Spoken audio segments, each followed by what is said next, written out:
Components होते हैं, किस किस तरीके से वो एनालिसिस की जाती है, वो हमें अच्छे से क्लियर हो चुका है। आप लोगों को क्या करना है, एक छोटे सी नोटबुक टाइप बनानी है, उसमें जो जो मैं चीज़ें बताता हूँ उसको अपनी लैंग्वेज में एक बार सेशन को देख के नेक्स्ट टाइम उसको रिकॉल करके अपने हिसाब से बनाना है, लिखते जाना है। क्योंकि ये जो आज आप बनाओगे, ये जो आप डेटा रखोगे, ये डेटा आपके साथ आगे बहुत सालों तक यूज़ होने वाला है। आज हम एक्चुअल में फंडामेंटल एनालिसिस के नेक्स्ट स्टेप पे जाएंगे और आज हम ये सीखेंगे कि कैसे फंडामेंटल एनालिसिस अप्लाई किया जाता है। फंडामेंटल एनालिसिस क्या है? एक चीज की वैल्यू देता है, आगे की वैल्यू के हिसाब से आज के दिन में हम प्रेडिक्ट कर रहे होते हैं, ये हमें समझ में आ चुका है। आज हम समझेंगे वो कैसे किया जाता है, वो प्रेडिक्शन, वो अप्रोच जो हमने सीखी थी, समझी थी, उसको करने का तरीका क्या क्या है। देखो, बेसिक तरीके दो होते हैं जब भी हम फंडामेंटल एनालिसिस किसी भी स्टॉक की, किसी भी कंपनी की, किसी भी बिजनेस की करना चाहते हैं जिसमें हमें पैसा लगाना है। आप कोई बिजनेस स्टार्ट करना चाहते हो और आपको लगता है कि यार ये पता नहीं चलेगा नहीं चलेगा, तो वो भी आपका एक डिसीजन है जो आपको लेना है। और वो डिसीजन आप तभी ले पाओगे जब आप उसकी वायबिलिटी, उसकी सस्टेनेबिलिटी, कि वो एक टाइम तक टिक पाएगा या आगे ग्रो कर पाएगा नहीं कर पाएगा, आज जज कर पाओ। सेम स्टॉक मार्केट के साथ है कि आज आप किसी स्टॉक में पैसा लगाना चाहते हो तो आज के लिए तो लगा नहीं रहे। आप अगर किसी स्टॉक में आप 10,000 रुपए, 5,000 रुपए या 100 रुपए भी डालते हो तो आप क्या सोच के डालते हो?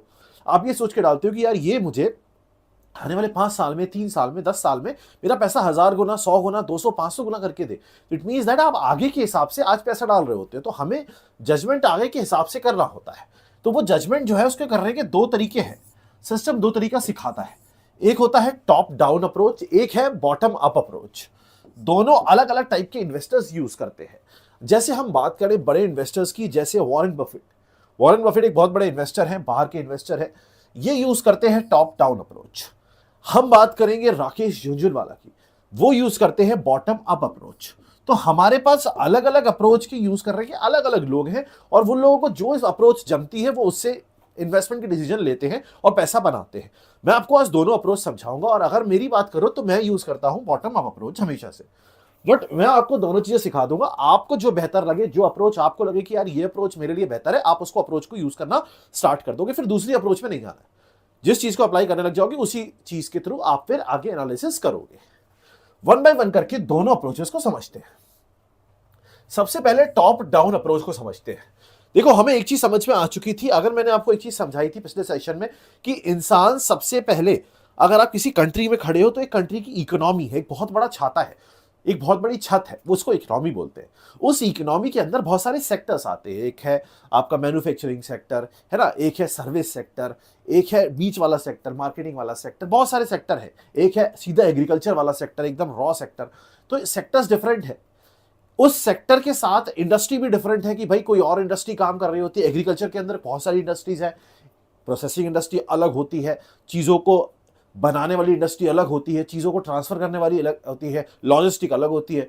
तो मैं ये कह सकता हूं कि एक बड़ी सी इकोनॉमी, जो कि देश की इकोनॉमी है जो चल रही है, उसको चलाने के लिए बहुत सारे सेक्टर्स है। एक बहुत बड़ी इकोनॉमी है, उसके नीचे बहुत सारे सेक्टर्स है। एग्रीकल्चर सेक्टर अलग है, मैन्युफैक्चरिंग सेक्टर अलग है, और हर सेक्टर की अलग अलग इंडस्ट्री है। अलग अलग इंडस्ट्री है कि मैन्युफैक्चरिंग सेक्टर की अगर आप बात करते हो तो उसमें मशीन भी लगती है, वो अलग इंडस्ट्री है।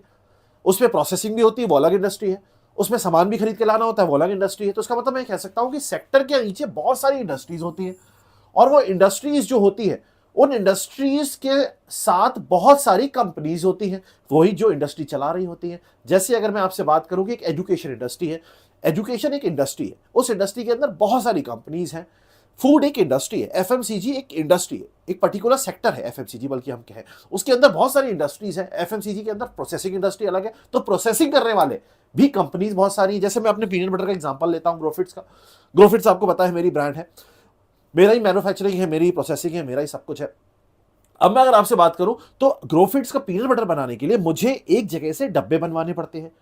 पीनट तो मैंने बनवा लिया, बटर मैंने बनवा लिया, पीनट मैंने एग्रीकल्चर वाली, जहां से एग्रीकल्चर, जहां पे एग्रो बेस्ड इंडस्ट्री, वहां से उठा लिया। उस इंडस्ट्री का भी एसोसिएशन है मेरी इंडस्ट्री के साथ।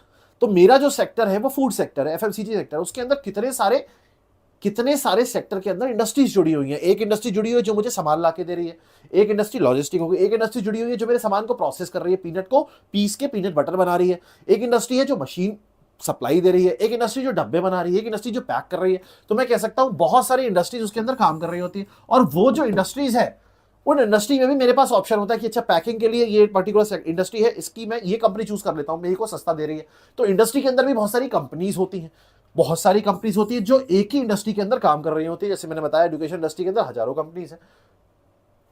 तो ये एक बहुत बड़ा सा सिनेरियो है। जो टॉप डाउन अप्रोच है, वो टॉप डाउन अप्रोच ये कहती है कि सबसे पहले इन्वेस्टर का मेन मोटिव क्या है। इन्वेस्टर को कंपनी के बारे में पता करना है, कौन सी कंपनी बढ़िया है। वो ना तो इंडस्ट्री पे पैसा लगा रहा है, ना वो सेक्टर पे पैसा लगा रहा है।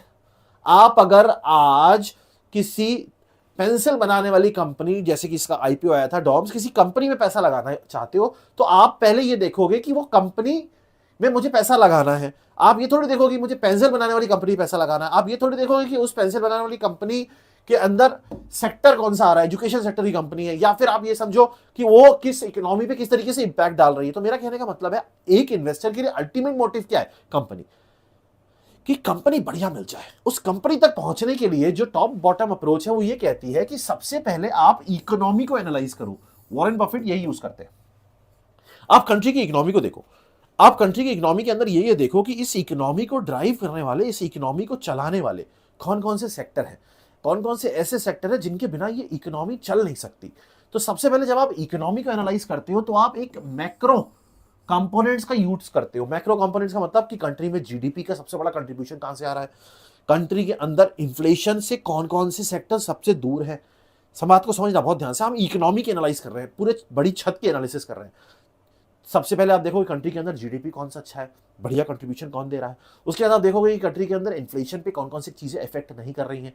ऐसे करके आप एनालिसिस करके आप वो सेक्टर निकालोगे जो सेक्टर आपको बढ़िया लग रहा होगा, देश की इकोनॉमी को इंपैक्ट करके उसको मूव कराने वाला सेक्टर निकालोगे, वो आप आइडेंटिफाई करोगे।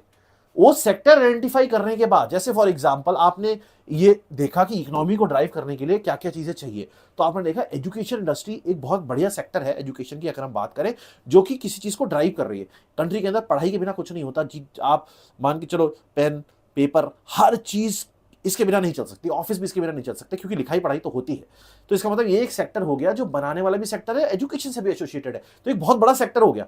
इस सेक्टर के अंदर बहुत सारी इंडस्ट्रीज हो गई, एजुकेशन इंडस्ट्री भी जुड़ी हुई है, पेपर इंडस्ट्री भी जुड़ी हुई है, समझ में आ रहा है, वुड इंडस्ट्री भी जुड़ी हुई है, पेंसिल बन रही है। तो इसका मतलब मैंने एक सेक्टर निकाला, मुझे लगा इस सेक्टर से बहुत सारी चीजें हैं जो कि इकोनॉमी से एसोसिएटेड है और इकोनॉमी को मूव करा रही है, क्योंकि इस सेक्टर के अंदर मुझे ऐसा लगा ये एक ऐसा सेक्टर है जो सेक्टर इकोनॉमी को चला रहा है। मैंने एक सेक्टर चूज किया, कि मुझे ऐसा सेक्टर चूज किया मैंने जिसमें पेन पेपर पढ़ाई ये सब चीजें जुड़ी हुई है। अब उस सेक्टर को मैंने और अच्छे से डीप एनालाइज किया। उस सेक्टर को एनालाइज किया, मैंने देखा इस सेक्टर के अंदर ऐसी कौन कौन सी इंडस्ट्रीज है जिसके बिना लोग रह नहीं सकते। तो मैंने ये देखा, अच्छा क्या क्या हो सकता है। फिर मुझे लगा यार पढ़ाने की स्कूल नहीं, स्कूल तो सिर्फ एक सर्टेन एज तक के लोग ही जाते हैं, ठीक है।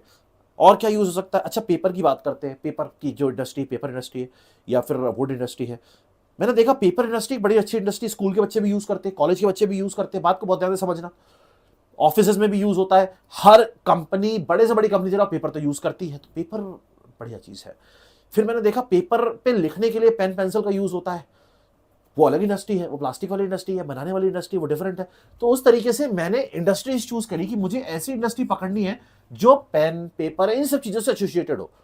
धीरे धीरे मैं नीचे आ रहा हूं, मैं टॉप टू डाउन अप्रोच के अंदर धीरे धीरे अपना एरिया छोटा करता जा रहा हूं। पहले मेरा एरिया बहुत बड़ा था, फिर सेक्टर चूज किया, बनाने वाली इंडस्ट्री पे आया, मैं मैन्युफैक्चरिंग पे आया, फिर मैंने इंडस्ट्री चूज करी कि मुझे इस इंडस्ट्री के आसपास घूमना है। मैंने बहुत सारी चीजें हटा दी, अब मुझे कंपनी चूज करनी है। तो इंडस्ट्री जब मैंने चूज करी तो मुझे समझ में आ गया कि इस इंडस्ट्री में काम करने वाली कंपनीज कौन कौन सी है जो पेन पेपर स्टेशनरी आइटम्स ये सब चीजें बना रही हैं। तो मैंने देखा, अच्छा एक इंडस्ट्री है जो ये नटराज, इनके पेन पेंसिल रबड़ आते हैं, है ना। एक इंडस्ट्री है डॉम्स, जिसका भी आईपीओ आया था, प्रीमियम पे गया था। तो ऐसे करके मैंने पर्टिकुलर कंपनी सेलेक्ट कर ली। कंपनीज है जो डॉम्स हो गई, जो मैंने बताया अभी आपको, तो उससे मुझे कंपनी पता लगी।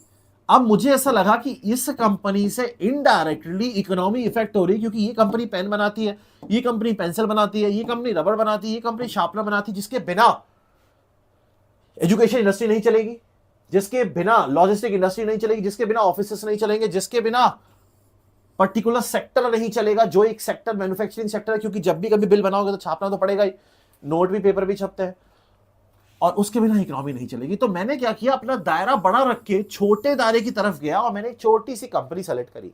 अब आप ये जो अप्रोच है और इस कंपनी को सेलेक्ट करके इसके माइक्रो कंपोनेंट्स को एनालाइज किया कि भाई इसके फाइनेंशियल स्टेटमेंट पढ़ लिए, ये पढ़ लिए, वो पढ़ लिए। बट ये जो अप्रोच है ये ओल्ड स्कूल अप्रोच है। ओल्ड स्कूल के मतलब पुराने इन्वेस्टर्स इसको यूज करते थे, क्योंकि उस समय हम कंपनी का डेटा एकदम से निकाल नहीं पाते थे, तो हमें अपना दायरा बड़े से छोटा करना पड़ता था। तो वो पुराना टाइम था एंड इट इज डिफिकल्ट, क्योंकि इतना बड़ा दायरा रखना कि आप पूरे इकोनॉमी के बारे में जानकारी रखो, इट्स प्रीटी मच डिफिकल्ट होता है। और आज के टाइम पे और जब आपके पास इजी ऑप्शंस है तो why to take a difficult path when you know the easiest way out. अगर आपको गाड़ी चलानी आती है और आपके पास गाड़ी है और आपको कहीं दूर जाना है तो ऑब्वियस सी बात है आप ऑटो लेके नहीं जाओगे, गाड़ी से जाओगे। तो वहां पे आ जाती है हमारी दूसरी अप्रोच, जो कि आप भी यूज करोगे और मैं भी यूज करता हूं, बॉटम अप अप्रोच। यहां पे कंपनी सबसे नीचे थी, सबसे लास्ट में कंपनी पे पहुंचे सब कुछ करके, बहुत डिफिकल्ट लगा, बहुत टाइम वेस्ट हुआ। यहां पे हम सीधा कंपनी को पकड़ेंगे और फिर कंपनी से ऐसी कंपनी को सेलेक्ट करेंगे जिसको ताकत है, जिसके अंदर इकोनॉमी ड्राइव करने की। ये एक अप्रोच है, इसको हम बोलते हैं बॉटम अप अप्रोच। इसमें हम क्या करते हैं, हम उन कंपनीज को सेलेक्ट करते हैं जो बहुत अच्छा स्टॉक मार्केट के अंदर परफॉर्म कर रही होती हैं। हमें पता लग जाता है निफ्टी 500, निफ्टी 50, ऐसी कंपनीज, जो कंपनीज बहुत अच्छे से भी कैसे सेलेक्ट करना है आगे चल के वो भी बताऊंगा। हर चीज का फॉर्मूला है, हर चीज का तरीका है। हम उन कंपनीज को देखते हैं जो कंपनी स्टॉक मार्केट में बहुत शानदार तरीके से परफॉर्म कर रही होती हैं, उनका मार्केट कैप बहुत शानदार जा रहा होता है, बढ़िया जा रहा होता है। उन कंपनीज से हम प्रॉपर एनालिसिस करते हैं उन कंपनीज की। अब आप कहोगे सर उन कंपनीज की एनालिसिस कैसे करते हैं? उन कंपनीज की एनालिसिस करने के लिए हम माइक्रो कंपोनेंट्स का यूज करते हैं, जैसे कंपनी के फाइनेंशियल स्टेटमेंट्स हो गए, बैलेंस शीट हो गई, रेशियोज हो गए, बहुत सारे रेशियोज होता है, अभी हम पढ़ने वाले क्या क्या यूज करते हैं। ये सारी चीजें एनालाइज करके मैं कंपनी डिसाइड कर पाऊंगा कि ये कंपनी जो है ये मेरे को बढ़िया लग रही है। अब मैंने एक कंपनी सेलेक्ट कर ली, मान लो कंपनी ए सेलेक्ट कर ली, वो एग्रीकल्चर से एसोसिएटेड है, एग्रीकल्चर सेक्टर की मैंने एक कंपनी चूज कर ली, सी एक्स मान लो। अब जितने भी एग्रीकल्चर की कंपनीज हैं उन सब एग्रीकल्चर की कंपनीज में ये कंपनी बेस्ट लग रही है। सिमिलरली एक बैंकिंग सेक्टर की कंपनी मैंने चूज कर ली, वाई। जितनी भी बैंकिंग की कंपनीज थी, हमेशा आपको एक चीज ध्यान रखनी है फंडामेंटल एनालिसिस में, कभी भी डिसिमिलर सेक्टर की कंपनी कंपेयर नहीं करनी है। बहुत बड़ी गलती करते हैं नए इन्वेस्टर्स। आप अगर बैंकिंग सेक्टर का आरओई, आरओसी और रेशियोज देख रहे हो, आगे हम बात करें कैसे देखते हैं, तो वो रेशियो कभी भी एक आईटी इंडस्ट्री से कंपेयर नहीं किया जाएगा, कभी भी किसी लॉजिस्टिक इंडस्ट्री से कंपेयर नहीं किया जाएगा, स्पोर्ट कंपनी से कंपेयर नहीं किया जाएगा, क्योंकि हर इंडस्ट्री, हर सेक्टर अलग अलग तरीके से बिहेव करता है। ऑब्वियस ही बात है ना, घोड़ा तेज भागता है, कछुआ धीमे चलता है, तो घोड़े को कछुए से कंपेयर नहीं करोगे। घोड़े की रेस में घोड़े ही दौड़ेंगे, घोड़े की रेस में कुत्ते नहीं दौड़ेंगे घोड़े के साथ। समझ में आ रहा है जो मैं बोलना चाह रहा हूं? क्योंकि कुत्ता तो पीछे रह जाएगा, कुत्ता कुत्ते की रेस में दौड़ेगा तब पता लगेगा कि बेस्ट कुत्ता कौन है दौड़ने वाला। घोड़ा घोड़े की रेस में दौड़ेगा तो समझ में आएगा बेस्ट घोड़ा कौन है। आपको घोड़ा बनना है, कुत्तों से दूर रहना। समझ में आ रहा है? बोलने वाले से, जो फालतू बोलते हैं उनसे दूर रहना। हमेशा एक चीज को ध्यान रखो, जिंदगी में रूल बना लो। मेरा रूल है क्लियर कट, ना तो आपकी फाइनेंसेस कहां से आते हैं, कैसे आते हैं, किसी को पता होना चाहिए। आपकी पर्सनल लाइफ एकदम प्राइवेट होनी चाहिए। समझ में आ रहा है? आप इन दो चीजों को जिस दिन सेट कर लिया कि आपकी पर्सनल लाइफ, आप क्या करते हो, कैसे एंजॉय करते हो, कहां जाते हो, कैसे करते हो, क्या करते हो, आपकी फैमिली, ये सब प्राइवेट होनी चाहिए। आपका पैसा कमाने का तरीका एकदम प्राइवेट होना चाहिए। लोगों को अंदाजे लगाने तो लोगों को, जब तक आपका वीक पॉइंट पता नहीं तब तक वो आपको तकलीफ देने की सोच भी नहीं सकते, सिर्फ हवा में बातें कर सकते हैं। समझ में आ रहा है मैं जो बोलना चाह रहा हूं? रूल बनाओ, ये दो चीजें कभी किसी के सामने बतानी नहीं। आप कैसे करते हो, क्या करते हो, आप कहां जाते हो, क्या घूमते हो, क्यों भाई आजकल लोग वीलॉग बना के बताते रहते मैं यहां जा रहा हूं, क्यों भाई? अपनी पर्सनल लाइफ अपनी क्यों ओपन करनी है? Enjoy your life. बहुत अच्छा मजा होता है प्राइवेसी में। वैसे ही जब आप कभी, आपको लोग जाने लग जाएंगे, आप सक्सेसफुल हो जाओगे, तो वैसे ही आपके लिए मुश्किल होगा बाहर जाना। बट स्टिल जितना है उतना तो आपको बचा के रखना चाहिए। ध्यान रखना इस चीज को, इंपॉर्टेंट एक रूल है। तो एक सेक्टर की कंपनी के साथ उसी सेक्टर की कंपनी को कंपेयर करना है, दूसरी सेक्टर की कंपनी के साथ उसी सेक्टर की कंपनी को कंपेयर करना है। ऐसे करके मैंने सेक्टर्स चूज कर लिए मेरे को जो अच्छे लग रहे हैं, और हर सेक्टर में से मैंने एक एक कंपनी निकाल ली और मुझे पता लग गया ये कंपनी बढ़िया परफॉर्म कर रही है। अब ये कंपनी से मैं इंडस्ट्री और सेक्टर पता कर लिया, कि भैया अरे ये वाला बैंक बहुत अच्छा परफॉर्म कर रहा है, इसका मतलब बैंकिंग के अंदर ये वाला बैंक शानदार है, तो बैंकिंग इंडस्ट्री के अंदर ये वाला बैंक शानदार है, तो ये वाला बैंक ही इस इकोनॉमी को ड्राइव करेगा। एजुकेशन इंडस्ट्री, एग्रीकल्चर इंडस्ट्री या एफएमसीजी इंडस्ट्री के अंदर अगर ये कंपनी बढ़िया चल रही है, इसका मतलब ये कंपनी इकोनॉमी को ऑटोमेटिकली ड्राइव करेगी, क्योंकि यही बेच रही होगी। जो चल रही है वही तो बेच रहा होगा, तो जब बेच रहा होगा तो खरीदने वाला तो खरीदेगा ही ना। अगर कोई पेंसिल बेच रहा है, अगर कोई पेन बेच रहा है और वही सबसे ज्यादा बेच रहा है, क्योंकि स्टॉक मार्केट में वही छाया हुआ है। अगर पिडिलाइट, अगर पर्टिकुलर फेविकोल बेचने वाली कंपनी एक ही है जो शानदार तरीके से फेविकोल बेच रही है, जिसने फेविकोल नाम कोई ब्रांड बना दिया, तो वही बेच रहा है ना। तो इसका मतलब फेविकोल तो दुनिया में चाहे मजदूर खरीदे, चाहे कोई बड़ा आदमी खरीदे, फेविकोल तो फेविकोल उसी कंपनी का जाएगा। तो मैं ये कह सकता हूं कि कंपनी से इकोनॉमी ड्राइव होती है, ये भी हम कह सकते हैं। कई बार ऐसा होता है, कोई ऐसा स्टॉक होता है जो अलग ही लेवल पे हिट हो जाता है, अलग ही लेवल पे हिट चल रहा होता है, डिपेंड ही नहीं कर रहा होता कि आगे चल के वो इकोनॉमी उससे इंपैक्ट होगी, आप एनालाइज ही नहीं कर पाओगे। जैसे यहां पे था ना, आपने इकोनॉमी एनालाइज करके स्टॉक निकालो, तो ये बड़ा मुश्किल होता है। कभी कभी ऐसा होता है कि ऐसे स्टॉक जो इकोनॉमी को शॉर्ट टर्म में 2-3 साल में इंपैक्ट करते नहीं दिखते हैं, लेकिन सडनली बहुत अच्छा इंपैक्ट डाल जाते हैं। एकदम से कोई ऐसी चीज होती है जो इकोनॉमी को हिला डालते हैं, तो वो हमें यहां स्टॉक के एनालिसिस से पता लगेगा। तो हम लोग जब फंडामेंटल एनालिसिस करेंगे, हमेशा बॉटम अप अप्रोच करेंगे। सबसे पहले कंपनी का स्टॉक ढूंढेंगे, कंपनी को सेलेक्ट करेंगे, फिर इंडस्ट्री को सेलेक्ट करेंगे, फिर सेक्टर और इकोनॉमी अपने आप समझ में आ जाएगी। स्टॉक कैसे सेलेक्ट करेंगे, कंपनी को कैसे एनालाइज करेंगे, उसके माइक्रो कंपोनेंट्स को कैसे पकड़ेंगे, लेट्स नाउ अंडरस्टैंड दिस। समझ में आ रहा है मैं जो बोलना चाह रहा हूं? अभी हमें एक पॉइंट क्लियर हो गया है कि हमें यहां पे बॉटम अप अप्रोच से फंडामेंटल एनालिसिस करनी है। फंडामेंटल एनालिसिस क्या होता है? किसी भी चीज की वैल्यू फ्यूचर प्रेडिक्ट करना आज की डेट पे, तभी तो पैसा लगाओगे, क्योंकि फ्यूचर में ही तो आपको पैसा कमाना है। आज के लिए तो नहीं कर रहे हैं, वरना टेक्निकल एनालिसिस की बात कर रहे होते जिसमें छोटा अमाउंट आता है, वो भी हम सीखेंगे। लेकिन छोटे अमाउंट में गेम बड़े नहीं होते, हमें बड़ा अमाउंट खेलना है। हमें 15,000 को 15 करोड़ तक पहुंचाना है, 15 लाख तक पहुंचाना है। समझ में आ रहा है मैं जो बोलना चाह रहा हूं? अमेजॉन के जो फाउंडर है, उसकी जितनी नेटवर्थ है, अगर किसी इंसान ने सिर्फ 1 करोड़ रुपए 1990 में स्टॉक मार्केट में लगा दिए थे, तो आज उसकी नेटवर्थ भी उतनी ही होती। आप समझो, business and stock market both are almost same things. अगर कोई इंसान बिजनेस करता है, वो कितना टका प्रॉफिट कमा लेगा? 30%, 40% से ह्यूज टारगेट, 30-40% प्रॉफिट कमाना, पैट कमाना, प्रॉफिट आफ्टर टैक्स। क्योंकि इंडिया में 25-30% तो टैक्स ही है। 100 में से 25 रुपए तो वैसे ही गए, उसके बाद खर्चा पानी देना। तो 30-40% अगर बिजनेस में आप बचा रहे हो, it means you are doing extremely good business. And the same thing you are getting from stock market. तो it means that those who can not do business, जो बिजनेस नहीं कर सकते, जो धंधा नहीं कर सकते, वो पैसा स्टॉक मार्केट में लगाए सीख के। क्योंकि टका तो सेम ही आएगा। अगर आपको आता है 30 वहां से भी निकालोगे, 30 यहां से भी निकालोगे, यहां डबल एफर्ट लगेगा, क्योंकि बिजनेस से दिमाग भी खपेगा, मेहनत भी लगेगी। हाँ, वो बात अलग है कि अगर आप बहुत शानदार तरीके से बिजनेस सीख जाते हो, तो आप मल्टीपल स्टार्टअप्स और मल्टीपल क्या कह सकते हैं अमाउंट अच्छा निकाल सकते हो, बड़ा बड़ा बड़ा अमाउंट बना सकते हो। स्टॉक मार्केट तो आपको पैसे को होल्ड करके रखता है, आप निकालोगे कम, उसको ज्यादा बनाओगे। लेकिन परसेंटेज ऑफ प्रॉफिट की बात करेंगे तो इट इज ऑलमोस्ट सेम। तो अगर कोई बिजनेस कर रहा है और अगर कोई लॉन्ग टर्म के लिए होल्ड कर रहा है, they are almost same. Business बस ये है कि कभी कभी अगर आप ढंग से कर लेते हो और आपके अंदर एंटरप्रेन्योर स्किल है, जो कि आगे चल के हम डेवलप कर देंगे, तो आप पैसा बनाओगे नहीं, छापोगे। खैर, आज हम बात करेंगे अब नेक्स्ट पॉइंट की, बॉटम अप अप्रोच को अप्लाई कैसे करना है। तरीका, बॉटम अप्रोच समझ में आ गए, हमें कंपनी पकड़नी है, उसकी एनालिसिस करनी है माइक्रो, फिर कंपनी से इंडस्ट्री से, सेक्टर से इंडस्ट्री से इकोनॉमी अपने आप समझ में आ जाएगी। 2 स्टेप होते हैं जब भी हम अप्लाई करने की सोचते हैं बॉटम अप्रोच। सबसे पहला होता है कि कंपनी के माइक्रो कंपोनेंट्स को एनालाइज करो। अब कंपनी के इंपॉर्टेंट माइक्रो कंपोनेंट्स कौन कौन से होते हैं समझो। सबसे पहला कंपोनेंट होता है शेयर का प्राइस, जो दिख रहा है आपको। कंपनी आपने सेलेक्ट करनी है, स्टॉक आपने सेलेक्ट करना है, आपने 10-15 कंपनी सेलेक्ट कर ली। अब आपको उन कंपनीज को कंपेयर करना है ना, तभी तो आप पता कर पाओगे कौन सी बढ़िया कंपनी इनमें से। वो 10-15 कैसे सेलेक्ट करनी है वो अभी आगे बताऊंगा, उसकी ट्रिक है। अभी हम बेस समझ रहे हैं। एक बार आपका बेस तैयार हो जाएगा तो आप फटाफट चीजें करोगे।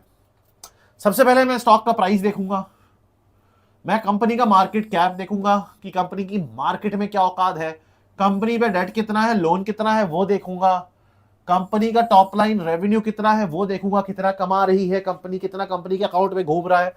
कंपनी का एबिटा देखूंगा, एबिटा की बात करेंगे क्या होता है, कंपनी का पैट, प्रॉफिट आफ्टर टैक्स देखूंगा, कंपनी का अर्निंग पर शेयर देखूंगा, एक शेयर अगर कंपनी ने किसी को दिया हुआ है तो वो उसके बदले क्या अर्निंग दे रही है। ये सारे कंपोनेंट्स जो हैं ये कहीं ना कहीं फर्स्ट स्टेप में एनालाइज किए जाते हैं। इसके अलावा और भी होते हैं।